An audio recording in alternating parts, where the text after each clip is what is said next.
ഒറ്റപ്പാലം ചുനങ്ങാട് പിലാത്തറയിൽ വീട്ടുമുറ്റം ഇടിഞ്ഞതാണ്. കങ്കാടിയിൽ മുഹമ്മദിന്റെ വീട്ടിലെ മുറ്റമാണ് അതിശക്തമായ മഴയിൽ ഇടിഞ്ഞതാണ് പോയത്. കിണറിനോട് ചേർന്നാണ് മുറ്റം ഇടിഞ്ഞത്. ഗോകുൽ VS ആണ് വിവരങ്ങളുമായി. ഗോകുൽ, കാണുമ്പോൾ പേടി തോന്നുന്ന വലിയ അപകടം ഒരുപക്ഷെ ആരെങ്കിലും ഉണ്ടായിരുന്നെങ്കിൽ സംഭവിച്ചേനെ. അത്ര വലിയ ഒരു താഴ്ചയിലേക്കാണ് ഇടിഞ്ഞു പോയിരിക്കുന്നത്. എന്താണ് സംഭവം? തീർച്ചയായും ഇന്ന് രാവിലെയാണ് ഈ സംഭവം ഉണ്ടായത്. കനത്ത മഴ ഒറ്റപ്പാലം മേഖലയിൽ പെയ്തിരുന്നു. ഇതിനിടയിലാണ് മുഹമ്മദിന്റെ വീടിന്റെ മുറ്റം ഇടിഞ്ഞ് താഴ്ന്ന നിലയിലേക്ക് കാര്യങ്ങൾ നീങ്ങിയത്.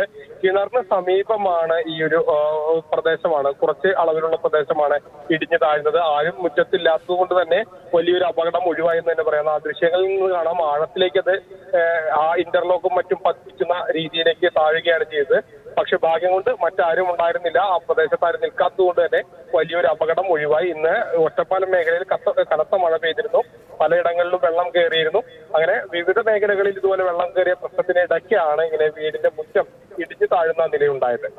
ഒറ്റപ്പാലം ചുരങ്ങാട് എന്നുള്ള ദൃശ്യങ്ങളാണ് കാണുന്നത്. പിലാത്തറയിൽ വീട്ടുമുറ്റം ഇടിഞ്ഞു താഴുകയായിരുന്നു. കങ്കാടിയിൽ മുഹമ്മദിന്റെ വീടിന്റെ മുറ്റമാണ് അതിശക്തമായ മഴയ്ക്ക് പിന്നാലെ ഇടിഞ്ഞു താണത്. കിണറിനോട് ചേർന്നുള്ള ഭാഗമാണ് ഇടിഞ്ഞു പോയത്.